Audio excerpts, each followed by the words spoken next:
سیدنا عقیل رضی اللہ عنہ پر جو جھوٹ بولا ہے انجینئر صاحب نے، جو خیانت کر کے ان پر بہتان باندھا ہے، اس کی حقیقت کیا ہے؟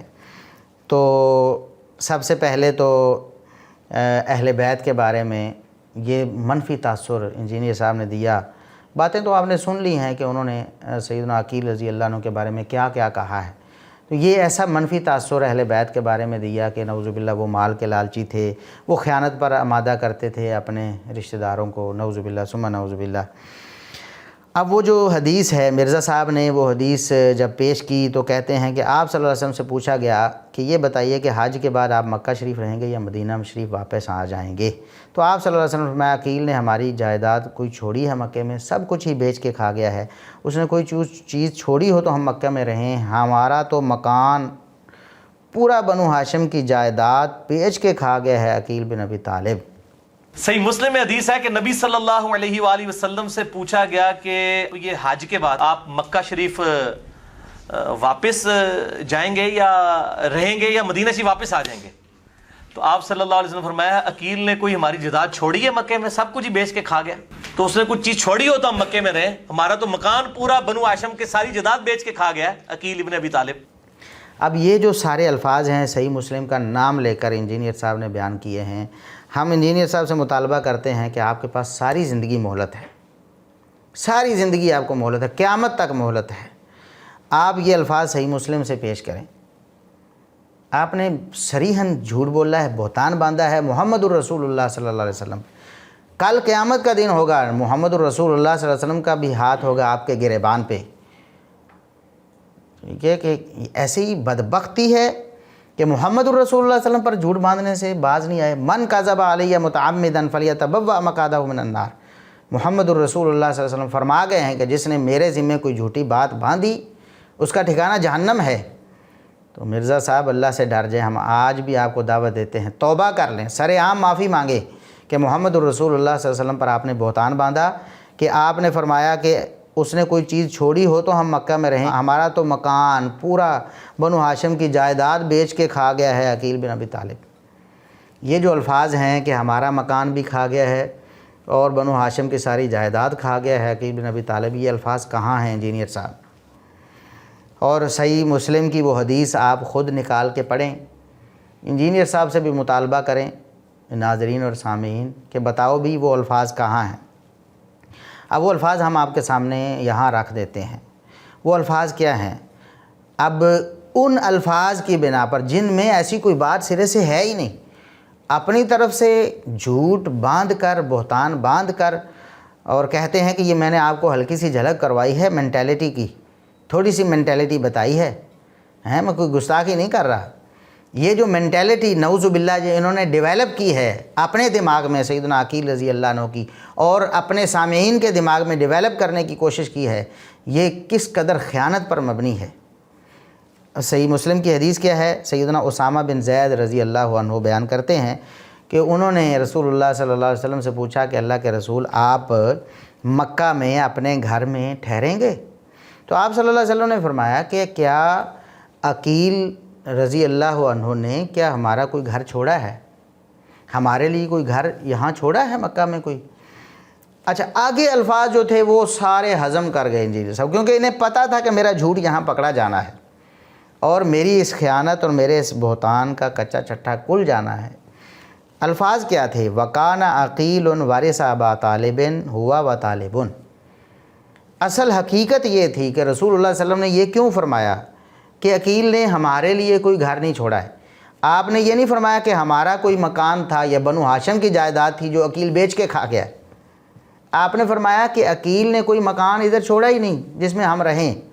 وجہ کیا تھی؟ وہ وجہ یہ تھی کہ عقیل رضی اللہ عنہ مسلمان ہوئے بعد میں، عقیل بھی بعد میں مسلمان ہوئے، اور جب یہ مسلمان نہیں ہوئے تھے تو ظاہر ہے اپنے والد ابو طالب کے وارث یہی بنے۔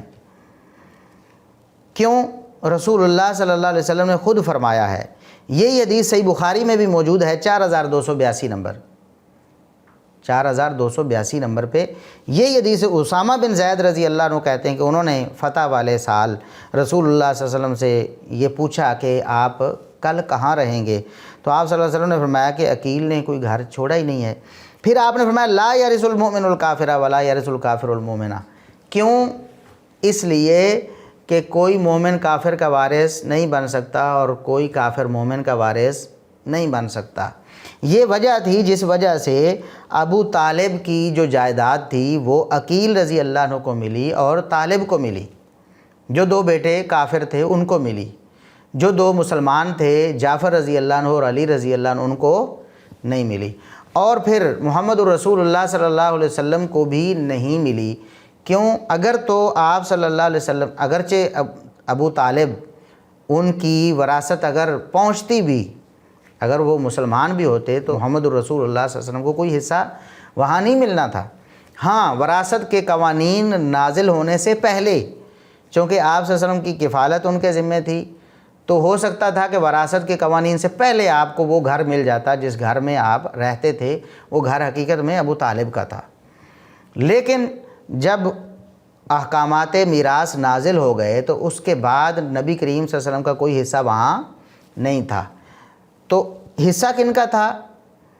حصہ علی رضی اللہ عنہ اور جعفر رضی اللہ عنہ کا تھا اگر بنتا تو، لیکن وہ بھی مسلمان ہو چکے تھے اور والد کافر تھے، لہٰذا ان کو بھی جائیداد ملی نہیں۔ خود محمد الرسول اللہ صلی اللہ علیہ وسلم نے فرما دیا اس لیے نہیں ملی، ہمیں کچھ اس لیے نہیں ملا کہ ہم وارث نہیں بن سکتے تھے، کہ ہم مومن تھے وہ کافر تھے، اور جو اس وقت کافر تھے وہ وارث بن گئے۔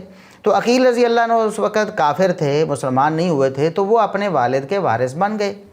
جب وہ وارث بن گئے تو مال ان کا تھا اور انہوں نے وہ بیچ دیا، مثال کے طور پر بیچ دیا یا اس کو کہیں بھی صرف کر دیا، ان کی ملکیت تھی۔ تو رسول اللہ صلی اللہ علیہ وسلم نے فرمانا یہی چاہا اور آپ کی مراد بھی یہی تھی کہ اگر عقیل بعد میں ادھر رہ گئے تھے اور مکان بھی ان کے پاس تھے، اگر عقیل کے پاس کوئی مکان ہوتا تو ہم اس میں رہ جاتے۔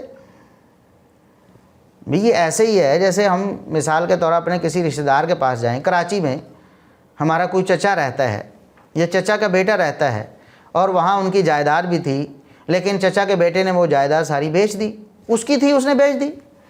ہم وہاں جاتے اور ہم سے کوئی پوچھتا ہے کہ آپ نے کراچی میں وہاں رہنا ہے، تو ہم کہیں گے کہ یار اس نے تو ہمارے لیے کوئی جگہ نہیں چھوڑی نا رہنے کی، اس نے بیچ دی ہے، اس کی ملکیت تھی، ظاہر ہے اس نے بیچ دی، اس میں اس پر کوئی اعتراض نہیں ہے، بلکہ صرف یہ بیان کرنا مقصود ہے کہ ہم وہاں کہاں رہیں گے بھئی، عقیل کی جائیداد تھی اس نے بیچ دی، اب ہمارے لیے وہاں رہنے کی جگہ نہیں ہے۔ اتنی سی بات تھی جس کو زیب داستان کے لیے جھوٹ بول کر، خیانت کر کے انجینئر صاحب نے محمد الرسول صلی اللہ علیہ وسلم پر بہتان باندھ کے یہ الفاظ اپنی طرف سے داخل کر دیے کہ ہمارا تو مکان پورا کا پورا اور بنو ہاشم کی جائیداد بیچ کے کھا گیا ہے عقیل، نعوذ باللہ ثم نعوذ باللہ۔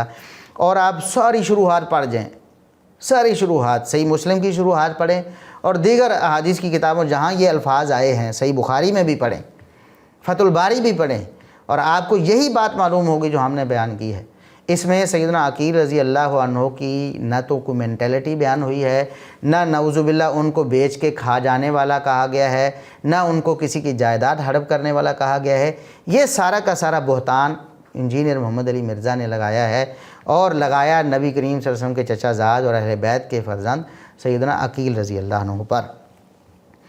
اب آپ دیکھ لیں کہ یہ کتنی بڑی گستاخی انہوں نے کی ہے اور اس کی حقیقت کیا ہے، اور اس کے بعد بھی یہ باز نہیں آئے ہیں، اور بھی گستاخی کی ہے۔ کہا کہ حضرت علی سے یہ کہتے تھے کہ میرا وظیفہ لگائیں، اور حضرت علی نے انکار کر دیا، تو یہ جہاں وظیفے ملتے تھے وہاں چلے گئے۔ یہ عقیل بن ابی طالب حضرت علی سے بھی کہتے تھے میرا وظیفہ لگائیں، حضرت علی درویش وہ کہتے تھے یا تو انصاف ہوگا یا پھر میں گوشہ نشینی اختیار کروں گا، تو جہاں وظیفے ملتے تھے وہیں جانا تھا نا اس نے، تو وہاں چلے گئے۔ اب انجینئر صاحب کو چاہیے تھا نا کہ یہ صحیح الاسناد حدیث بیان کرتے ہیں، یہ جھوٹا دعویٰ جو کرتے ہیں کہ اس کو کوئی سند، اس کا کوئی حوالہ پیش کرتے، کوئی نہیں نا پیش کیا۔ ہم آپ کو بتاتے ہیں، یہ اسد الغابہ میں اس کی سند موجود ہے۔ اسد الغابہ یہ ابن اسیر رحمۃ اللہ علیہ کی کتاب ہے، تاریخ کی کتاب ہے، اور انہوں نے احسان کیا امت پر کہ اس کی سند ہمیں بیان کر دی۔ اب اس کی سند جو ہے وہ کافی لمبی سند ہے، کیونکہ ابن اسیر رحمۃ اللہ علیہ یہ متاخر تھے، تو ان سے لے کر پھر سند تو ظاہر لمبی ہونی تھی۔ ہم باقی ساری سند انجینئر صاحب کو معاف کرتے ہیں، یعنی ساری سند کا تو ہم کہتے ہی نہیں کہ اس کے حالات ہمیں بتائیں، فلاں راوی کے بارے میں بتائیں، فلاں راوی کے بارے میں بتائیں، چھوڑیں معاف کیا انجینئر صاحب، صرف ایک راوی الہیثم بن عدی، الہیثم بن عدی جو اس کی سند میں موجود ہے، اس کے بارے میں ہمیں بتائیں کہ یہ کون ہے۔ پوچھ سکتے ہیں نا ہم، جھوٹ جو بولتے ہیں آپ کہ میں صحیح الاسناد روایتیں بیان کرتا ہوں اور میں یہ کرتا ہوں میں وہ کرتا ہوں، تو اس میں جو الہیثم بن عدی راوی ہے اس کے بارے میں ہمیں بتائیں۔ اگر آپ کو نہیں پتہ تو ہم بتاتے ہیں، اہل بیت کے محب جو اصلی محب ہیں اور اہل بیت کا دفاع کرنے والے، ہم آپ کو بتاتے ہیں کہ یہ الہیثم بن عدی کذاب راوی ہے، اور محدثین نے اس کو کذاب تک کہا ہوا ہے۔ حوالے ہم آپ کے سامنے انشاءاللہ شو کر دیں گے، تفصیل کا یہاں وقت نہیں ہے۔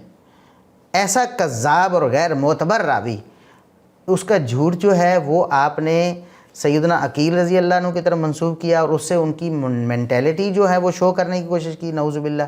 منفی تاثر دیا کہ وہ مال کے لالچی تھے اور انہوں نے مانگا کہ مجھے جناب وہ دے دیں، مجھے وظیفہ چاہیے اور مجھے مال چاہیے، اور وہ تو خیانت تھی، تو حضرت علی نے کہا میں خیانت نہیں کر سکتا، تو پھر حضرت معاویہ کے پاس چلے گئے، نعوذ باللہ ثم نعوذ باللہ۔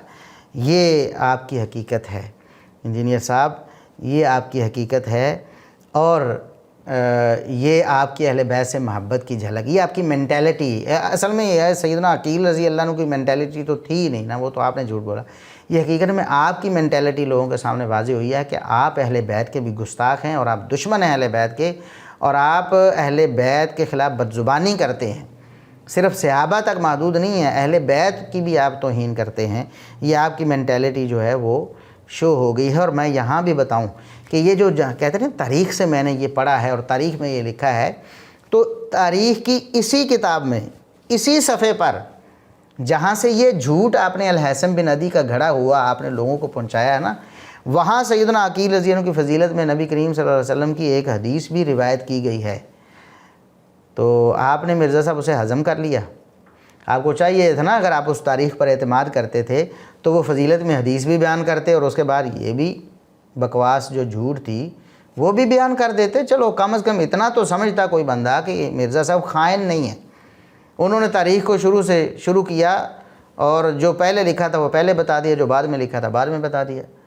جو حدیث اوپر بیان کی گئی، روایت کی اسی مورخ نے، اسی مصنف نے نبی کریم صلی اللہ علیہ وسلم سے روایت کی، اس کے بارے میں آپ نے کچھ نہیں بولا، اور آگے جو جھوٹ تھا الہیثم بن عدی کذاب کا وہ آپ نے لوگوں کو سنایا، اور سیدنا عقیل رضی اللہ عنہ کے بارے میں برزن کیا، اور ان کو مال کا لالچی اور حریص قرار دیا، نعوذ باللہ ثم نعوذ باللہ۔